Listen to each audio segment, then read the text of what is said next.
Dr. Samuel Martins is an assistant professor at the University of Florida and a plant microbiome scientist who focuses on understanding how microbial communities influence plant health.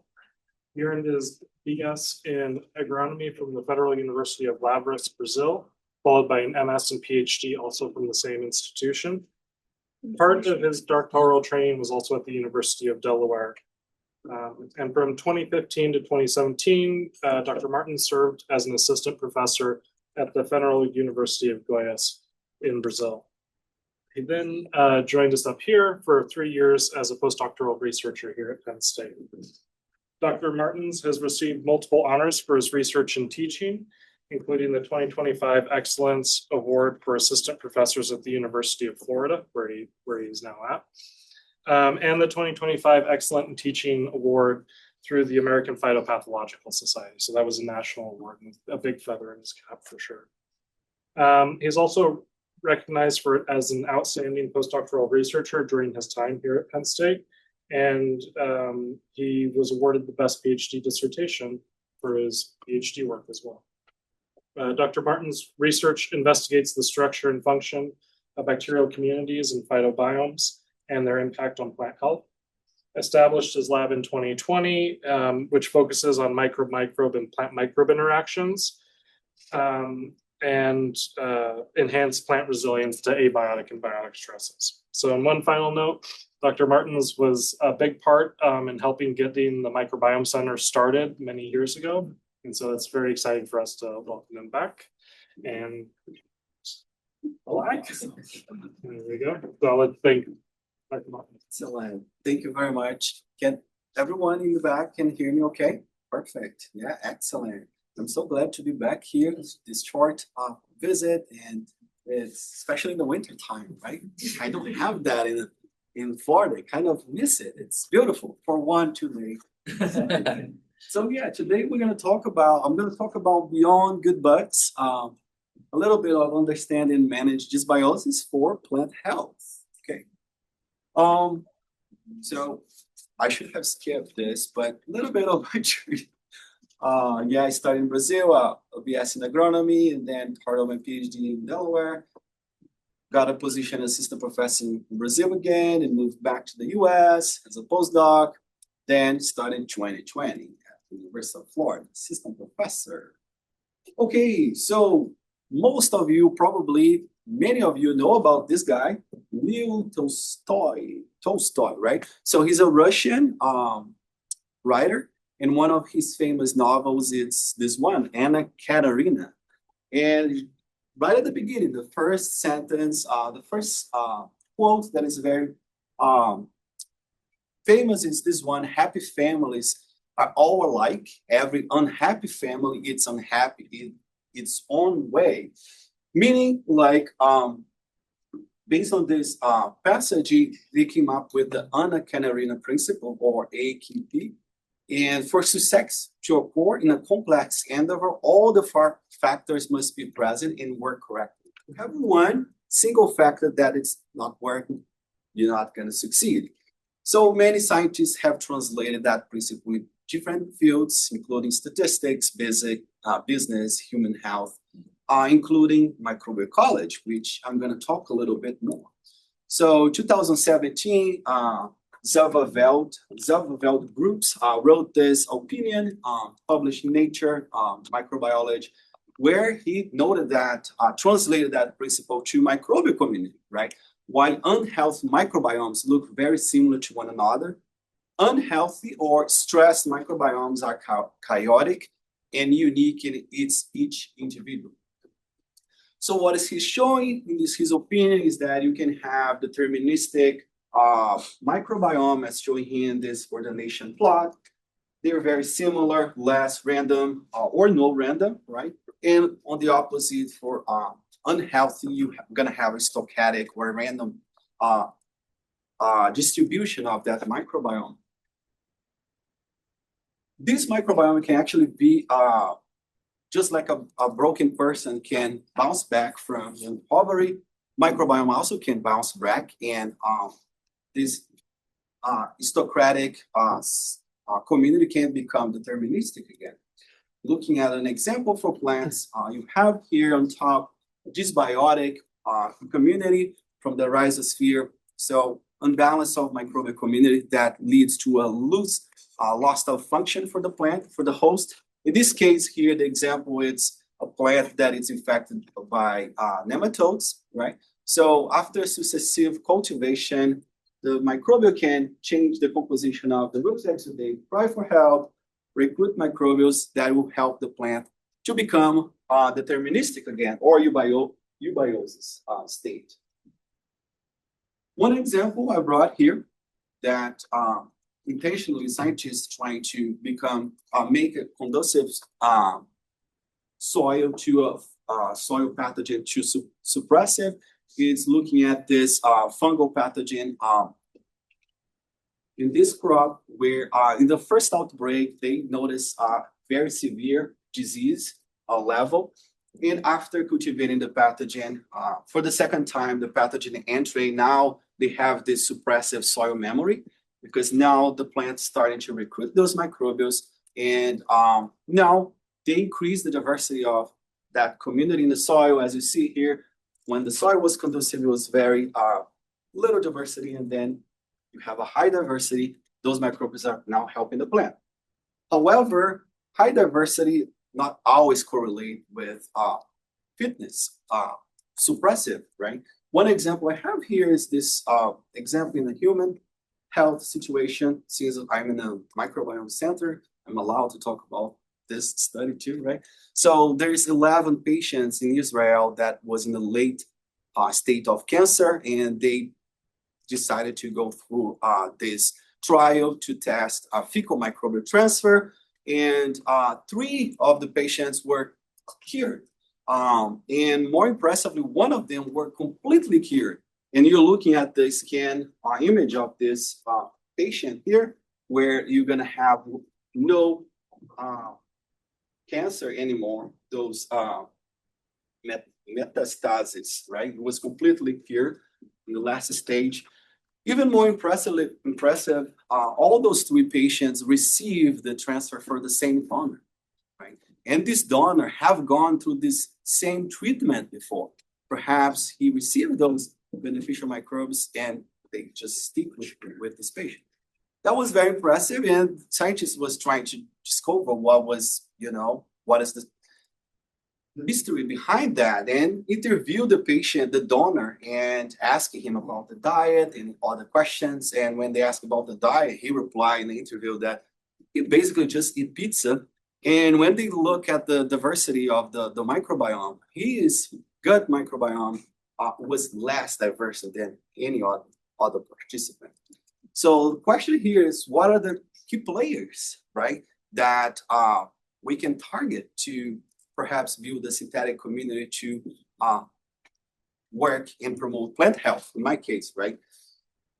So in this case, we propose here in this review in publishing Phytopathology 2023, one of the steps would be associate the microbiome in the rhizosphere with the plant phenotype that you want. So we call it phenotype OTU network analysis, or simply fauna. Right? So as you see in this network, you have not only microbes, but you also have plant phenotype. Sometimes disease, sometimes in the leaves, sometimes disease in the roots, depending on what you're looking for, sometimes healthy leaves. And what you're interested in targeting here for a synthetic community would be positive correlation between microbes and desired plant phenotype, or negative associations between undesired plant phenotype and desired microbes, meaning less disease, more of the microbes, okay? So that's one of the steps. Of course, you don't want to only rely on that. There's microbial traits. You might want to look into that as well, like while you're designing synthetic microbial community. I would like to introduce this to you. Nobody have heard this before, right? So my point here is that in plant pathology, in my field, there's a lot of emphasis in the pathogen, studying the pathogen and the host, but not so much in the environment. So in my research program, I try to look into that environment, particularly in the microbiome, investigating the structure and the function of that phytobiome. How can you possibly reverse that dysbiosis that will impact plant health? I select a few studies here to show, and the first one I'm going to show, it's my first student who graduated last year, master's student. So she had a minor in nematology, so she was interested in studying nematodes.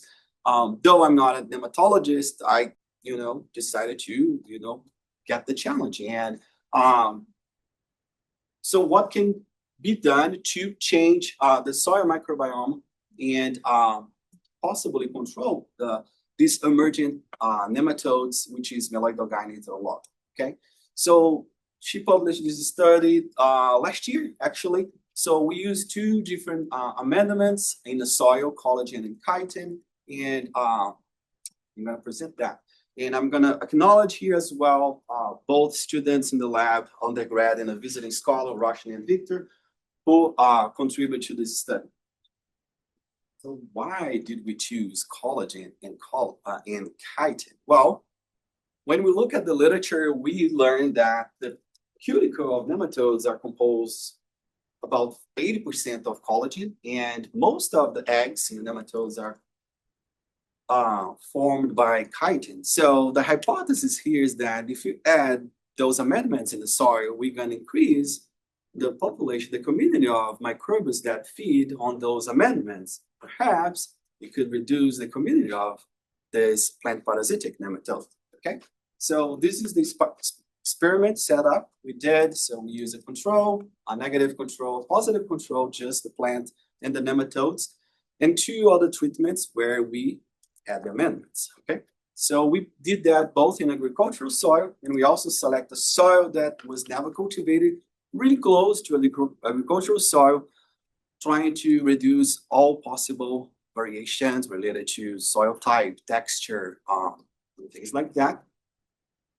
And we repeat the experiment to add more variable to make possible a network that would feed us with many different data using the 10 times more than inoculum. So here we really knocked out the plant using 50K eggs per pot, okay? And the same thing, all the treatments, both agriculture and also native soil. So let's look into some of the data here. So when we look at counted the number of eggs of the nematodes in roots, after 45 days, exposing them to those treatments, what we saw that overall, we saw a reduction to the number of eggs when the amendment were present, regardless of native and agricultural soil, and also high or standard inocular pressure. With just a few exceptions, as you see here, we didn't see difference for those two comparisons, also for native soil morphology. But overall, it was a reduction. When we look above ground, what the plant looked like, they were more green. We actually measured the amount of chlorophyll. We saw more chlorophyll when plants were treated with those two amendments. Okay, so both below and above ground. We're also looking at what's the metabolomic profile when we have those amendments. And surprisingly, we saw really separation here, shift in the composition, the structure of communities that was exposed to high pressure inoculum versus the standard, and showing that the microbiome will adapt to its functional metabolic profile under the pathogen attack. And also most of the classes of the metabolomics were amino acid, showing that you have more activity now in those soils. Now I'm showing you the co-occurrence network, or OTU network analysis. Okay, so I'm only showing here the high inoculum. The standard is very similar for both agricultural soil and also native. So what you're looking at, the controls on top and at the bottom, your different treatments. Would like to highlight here, as you can clearly see, when you have the amendment, you decrease the number of nodes, which is expected because you're favoring only a few community of microbiome in the soil, right? By adding those amendments. Not only that, you also increase the numbers of negative nodes. Now, meaning suggesting that now you have competition to fill the niches that was lost, right? Because you're favoring only certain groups of microbiome. And I would like to highlight here some organisms that show up in high abundance when the amendments were present, and they are Bacillus, Catacetus and Streptomyces. And when we look at the literature, both of those, all of those organisms have shown to produce collagenase and also chitinase, which really supports, you know, they studied the data that they could potentially be utilized in those amendments. Here we did the analysis I mentioned to you in the review we wrote, which is the fauna or phenotype OTU network analysis. We found 36 OTUs that was significantly at 1% level of statistic that were associated with low disease incidence, okay? And we only are presenting here those that are negative associated with that because we're interested in that. Less disease, more of the microbes, okay? So all of them are there, possible target. However, we also highlighted here in this fauna those organisms that are present in the core microbiome, present in both agriculture in native soil and also in high and standard inoculant. So you have the numbers here of OTU in the center. It's the core OTUs, and we highlighted here because they are also present there. Both Streptomyces, highlighting the thicker line here in the circle, and also these organisms, Paradebosia. Okay, so those two organisms could represent really good target to start your narrow down the number of organisms you might want to work with to design a synthetic community. This is one step, right? Targeting organisms. Design a community and make them persist in the environment, it's another whole challenge. Because of that, I had a student, post-bac student working in the lab, Jessica, and also Olivia, who did a semester rotation in the lab, and my PhD student in the lab, Samir. So they designed to combine effort and did this study. So they designed a synthetic community composed of 6 Pseudomonas strain. And the question we want to ask here is, how would they persist in the environment if they're challenged with the native microbes? So one of the challenges they're going to face when the community is applying is they're going to have to compete and eventually possibly merge, hopefully merge with the native community in the soil. Right?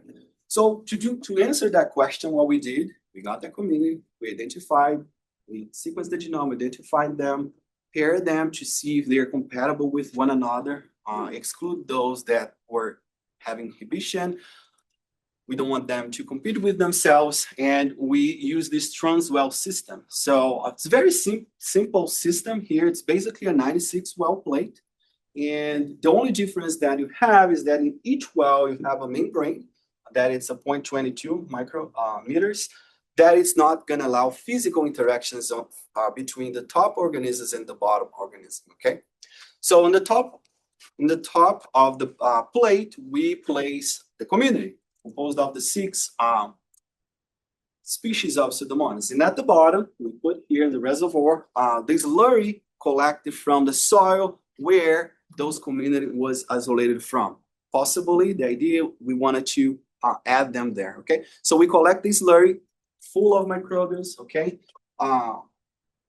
Filter all the physical, not all, but as much as we could, the physical particles from the soil, and challenge the community with this native community at the bottom, okay? And track the progress over time, 20 hours, 25, 40, 45, and 65.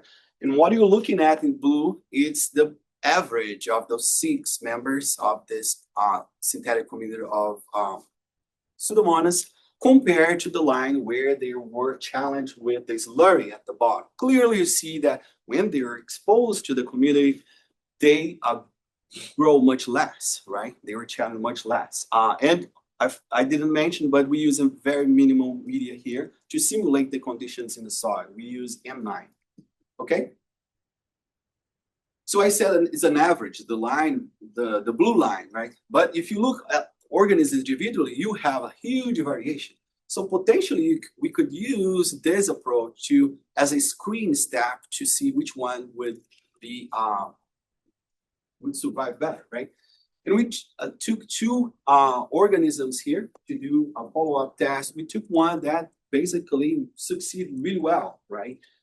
SMV6, and one that did average. SMV71 was kind of flat, and asked the question, how would you perform in terms of metabolites in the soil? So to answer that, we use an ecoplate composed of different carbon source, different types of nutrients, expose those organisms to the soil slurry and did not expose as a control. As you see, the SMV71 did about the same, didn't increase their metabolic activity in those the ecoplate, right? But however, the one that did really well, the SMP6, when they were exposed, they actually utilized even more the nutrients in that plate. Possibly could be a mechanisms why that organisms were thriving when it was exposed to the soil slurry. Okay, so one of the challenges we have in Florida, you're probably aware of, it's the citrus greening, right? And one of the ways to counter deal with that problem is using antibiotics, right? And Erica knows a lot on that. She has a grant with the antimicrobial community. So to make matters worse, not only you can find it freely available online to purchase and use it in your garden and use antibiotic, right? On sites like Amazon, but also those are the same used to treat human disease, okay? So the question we want to ask here is, so what is the implication of them for, plant health, what are you changing the microbiome? So Ph.D. candidate Toy Keteholi initiated this study here, and he used two antibiotics that were approved to be used in agriculture, both spraying the field and also in controlled conditions in greenhouse. For example, we use streptomycin oxytetracycline in water as a control. So we obtained some citrus seedlings, and we applied that, and we started tracking the physiological parameters of the plant to see what was going on, going on, okay? And here, the first question the first data we obtained was actually how long does it take for those two antibiotics to be degraded? So clearly, they are degraded differently. So streptomycin, it takes about 1 day, 24 hours for 80% to be degraded. And for oxytetracycline, it stays a little longer, about 7 days. So that's one piece of data we obtained. Secondly, using a portable Lycor machine that we can track different physiological parameters, we tracked over time, those 3 treatments. And as you can see, the slope of the curve for photosynthesis is much lower for both antibiotics. So when plants are stressed under dysbiosis, they perform less photosynthesis. So we look at two, we pick one, we pick the bottom one, streptomycin, and perform another study using tomato this time. So Toy did this study, but also Victor and Josie helped. So what we did here, we applied the streptomycin in the rhizosphere and apply a pathogen above ground to see what happens. Will the plant become more susceptible to the pathogen above ground if we disturb the community in the rhizosphere? So that was the primary question, and the answer is yes. So after applying the streptomycin in the rhizosphere, 24 hours later, that we knew that 80% of the antibiotic would be gone, but the community would also be destroyed, disrupted, right? We applied the foliar pathogens, Entomonas, upper part of the plant. They started to track the progress of the disease. So at 13 days after the antibiotic application, clearly the water treatment that did not receive the streptomycin had less disease than the plant that received streptomycin. And we also look at, again here, more less photosynthesis for the plant that receives streptomycin, red, and however, we had accumulation of CO2 for those plants, which makes sense because if the CO2 is not being converted to photosynthesis, it's being accumulated in the plant. And we're also looking at what type of transcriptome that are being transcribed in those type of plant. As you see here, you have way more genes related to plant defense, so the functional groups here, and also structural and transport for plants that are exposed to streptomyces compared to controlled water, suggesting that the plant now is utilize the energy to defend themselves rather than growing, producing fruits. We're looking at, again, here in the OTU network analysis, and similar to what we showed for the tomato and nematodes, you have a reduced number of nodes, in this case, 151 versus 105, when the plants are treated with streptomycin, and increase in negative nodes, 2 versus 5. When we look at the community, what is the community being changed? We didn't see much change in the phyto level, but again, this is a really high, taxonomic level, right? Except for one phylum, which is cyanobacteria. Look at the huge difference. So you have control here, cyanobacteria, and you have streptomyces here, cyanobacteria. That was drastically reduced. And when we're looking at the genus level, not much change except for one genus, which is Cylindrospermum, drastically reduced. And Cylindrospermum is actually part of the cyanobacteria, so which makes sense, right? However, here's the question. Is the Cylindrospermum depletion in plants under dysbiosis the correlation or causation of more disease?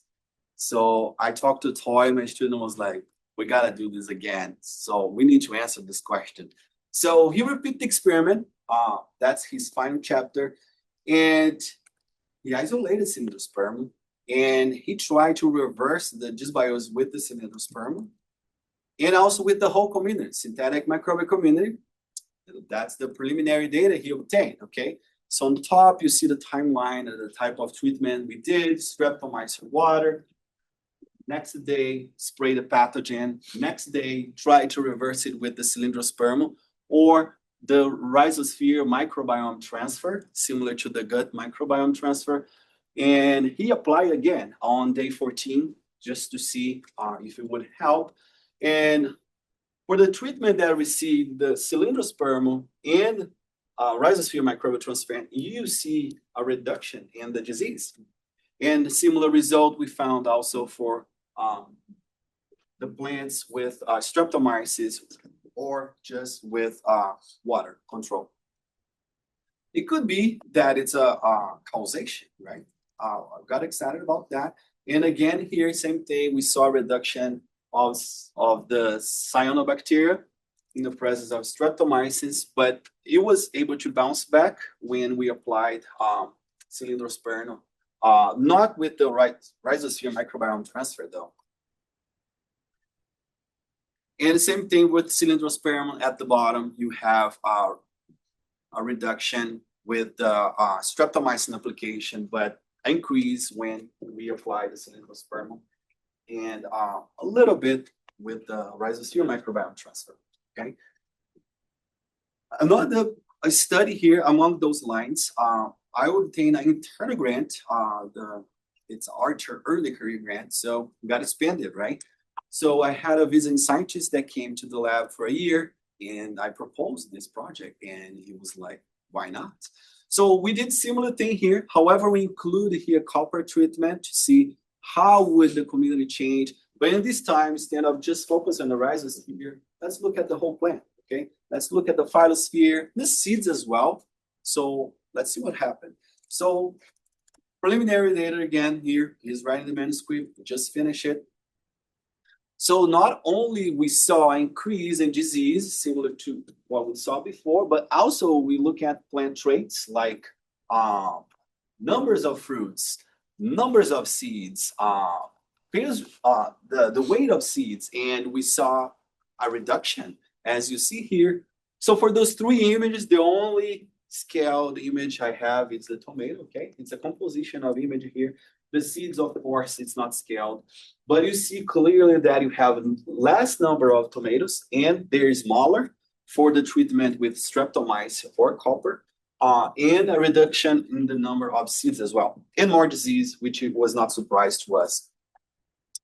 We also did metagenomic analysis, shotgun metagenomics, to looking at what type of genes and who are, associated with those genes are present in those treatments. And as you see, there's way more genes for when you compare control versus copper. I have the numbers here summarized in the top left corner. As you see, same thing we did with the streptomyces. And we also compare the two treatments, copper and streptomyces. It looks like streptomyces, you have a drastic more numbers of genes.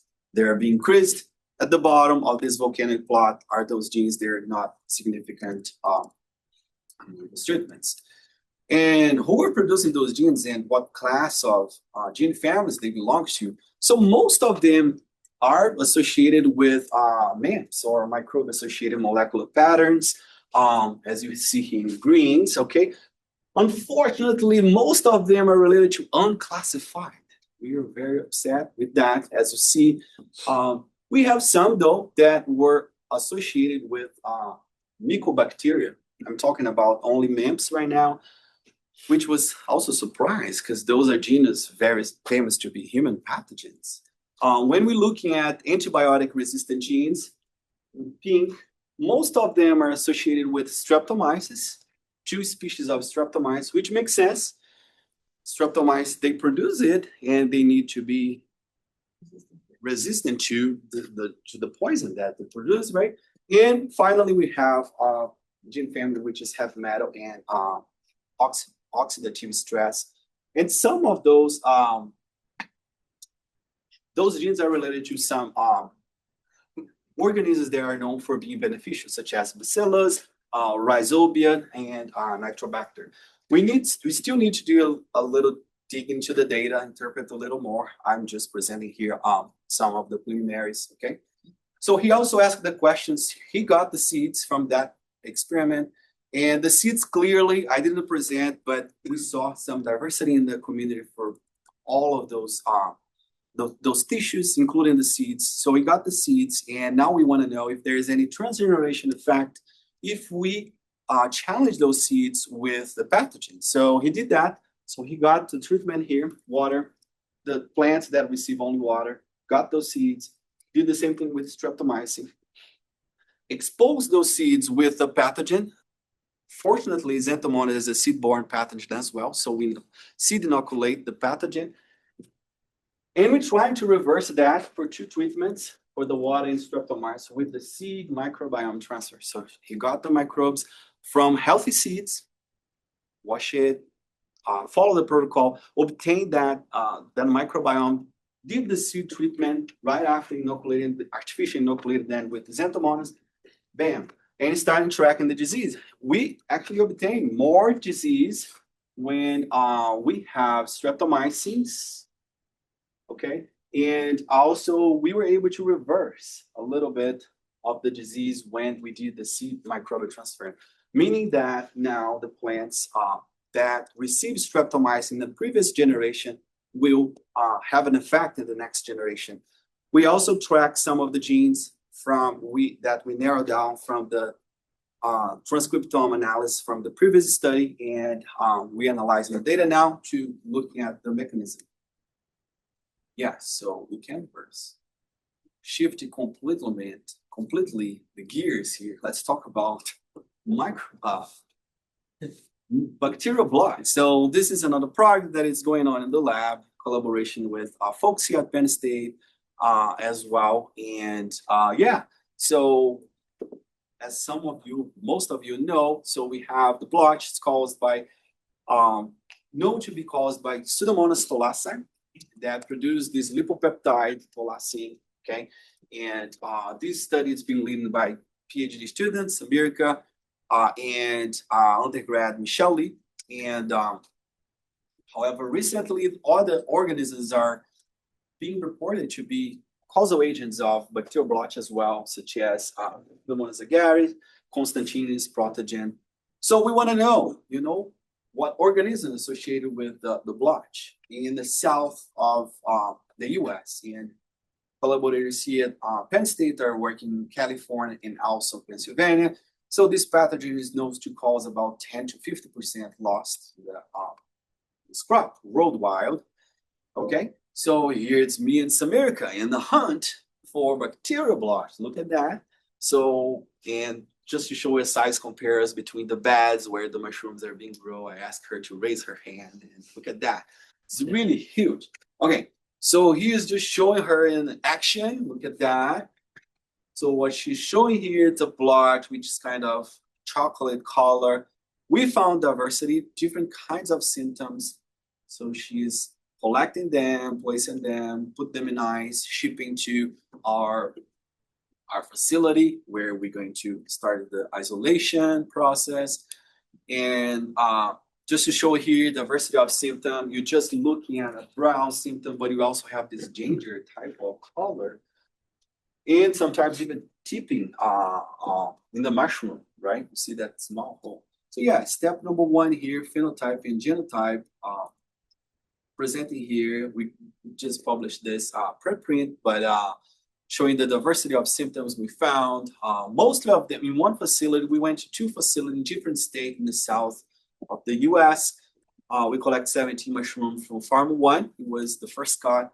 We didn't have much disease. Lucky for them, not too lucky for me and the student. Second stage, we collect 28 mushrooms. We were very happy. The grower was very sad. It was the third cut though. So very interesting. Yeah, the first stage, we got a lot of ginger blotch, but second stage, a lot of brown blotch, okay? All right, so we did a genome analysis here using average nucleotide identity, where you see those clusters, and we compare with type strain each cluster. We found 14 distinct genomic clusters and 3 singletons, in total 17.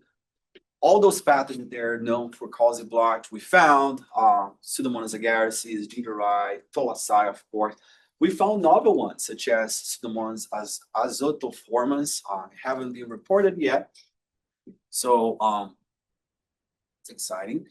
And another project that is going on in the lab that I'm also excited about is this one about the micropredator.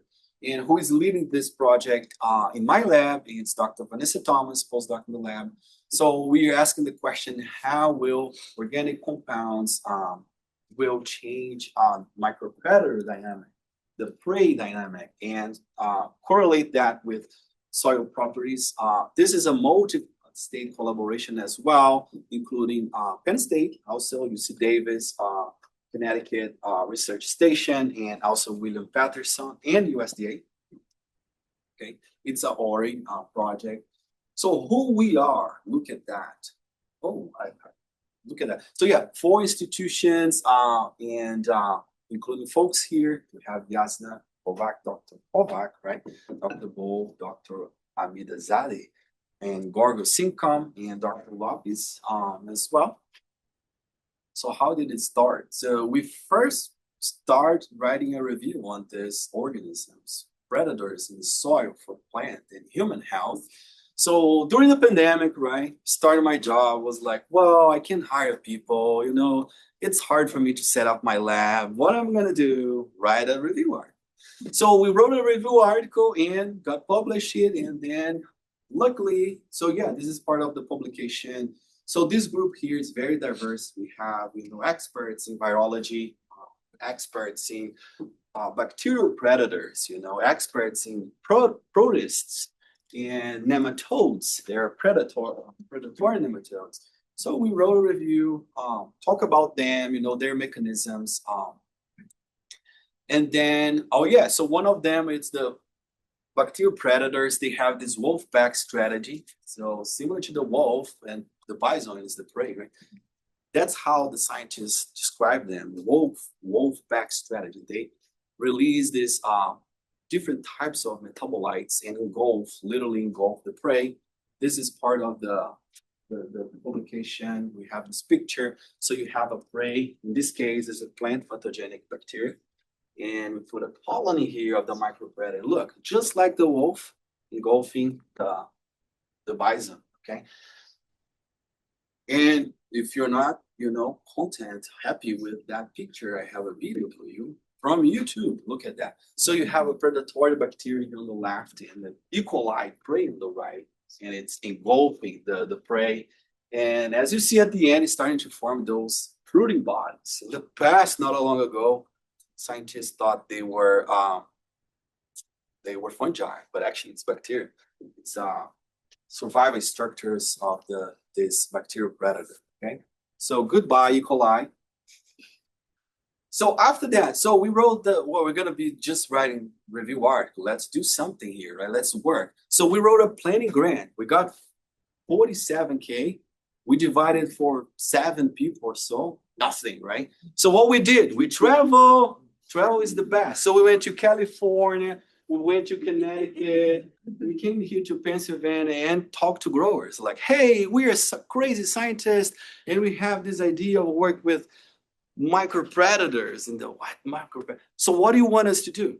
And do you have any things that we would like us to use our expertise? And surprisingly, from all the states we went, there was a common thing. They were like, organic matter, organic amendment. So we obtained that and we wrote to a full proposal to Ori. Like, here's the organic matter. This is the type they're using all the country. Tomato is a crop that is using all those states. Can you give us some money? We basically wrote that. And then they say yes. And then we got the grant. Of course, it was not just that, right? It's the whole proposal.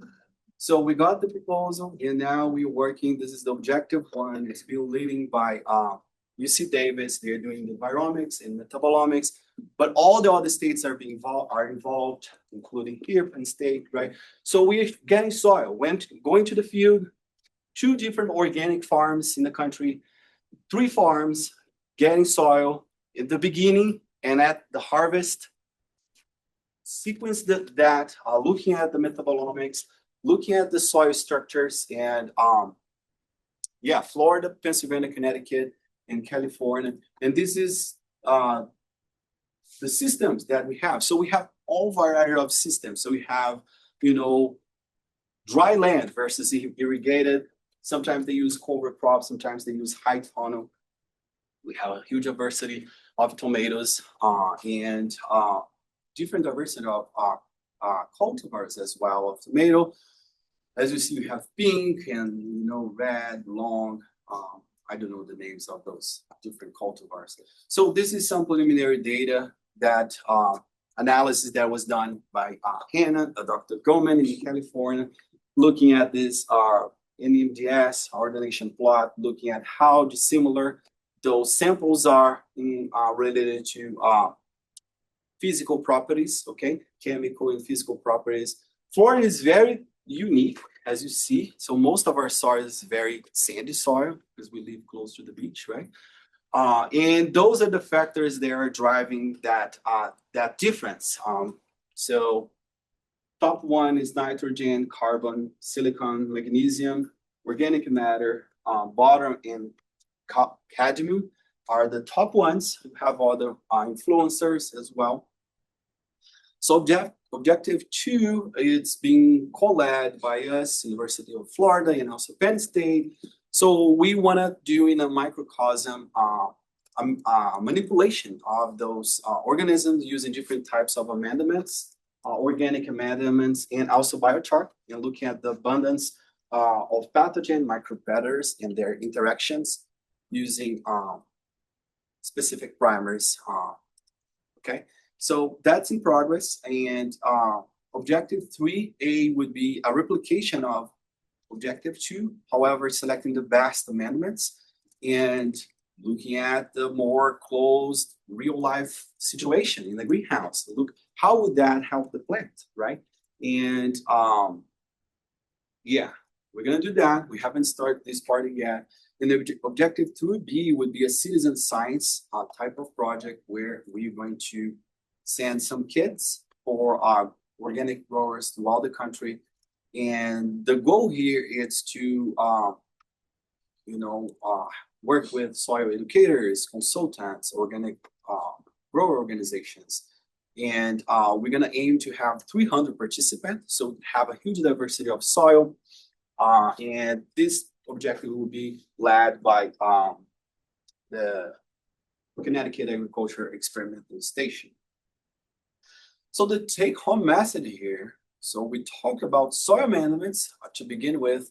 So we saw that they can mitigate collagen and chitin, the emergent plant parasitic pathogen Meloidogyre enterolobi infection, foster beneficial microbes community, including Bacillus, Cattocelospora, and Streptomycin. We also saw that Rhizosphere dysbiosis reduced the above ground plant resistant to bacterial disease. We used the Xanthomonas as a model system here, and tomato, and plaqued plant transcriptome, metabolome, physiology, and including yield, even in the next generation. And also metabolic adaptations in the rhizosphere by enrichment of stress response genes.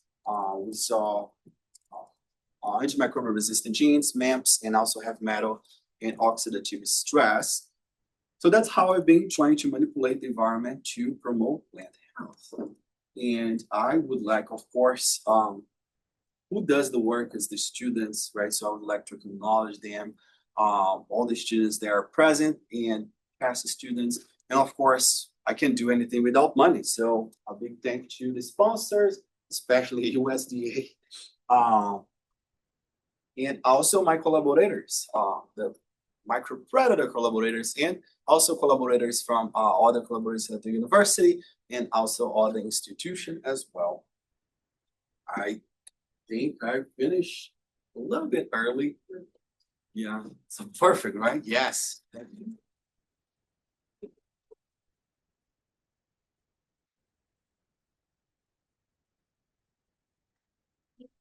So we're open to questions, and ideally we want the first question from a trainee. You give the trainees have a question to start. This is kind of a two-part methods results question. I'm curious about the phenotype OTU networks that you made. First of all, just how do you make those? And then I know you said that you focused on like the relationships between OTUs and like a lack of disease state, but were there any that were really correlated with disease, showing that there might actually be some kind of structure to the disease-causing dysbiosis? Those are great questions. Yeah, thank you. Yeah, so first question, so that's basically correlation, right? I'm happy to share the code with you, and you need to have diversity. So it's very important for you. As I mentioned, we work with two different types of inoculant because you need different levels of infection, whatever phenotype you're looking at. In my case was Gauss, right? So we need that. So if you have that as a metadata, you can correlate with the co-occurrence, which is OTU network, and include that in the tree. So in the networks. So the question number 2, that's great. We did not look, maybe there's a secondary, organisms that are boosting the pathogen to perform even better. That's a great way to look at the data. Yeah. Dr. Great talk. Yeah, thank you. Fun to see all the cool stuff you're doing. I had 2 questions on your cylindrosperma, whatever that is. Are you tracking qPCR wise your bacterial load? Because it seems like you could get really good signal there. That's a great insight. Because also reviewers can complain like, is the same one that you're applying, right? Yeah. So my instinct is say, yes, because look at the control. We don't have that. But it would be important to prove that. We did not. That's pretty simple. Yeah. To do. And then on your AMR, obviously, copper experiment. Which database were you looking at when you found, like, was that AMR++? Did you use CARD? Because copper application is associated with increased AMR as well. So I was kind of curious of how you're digging at that data.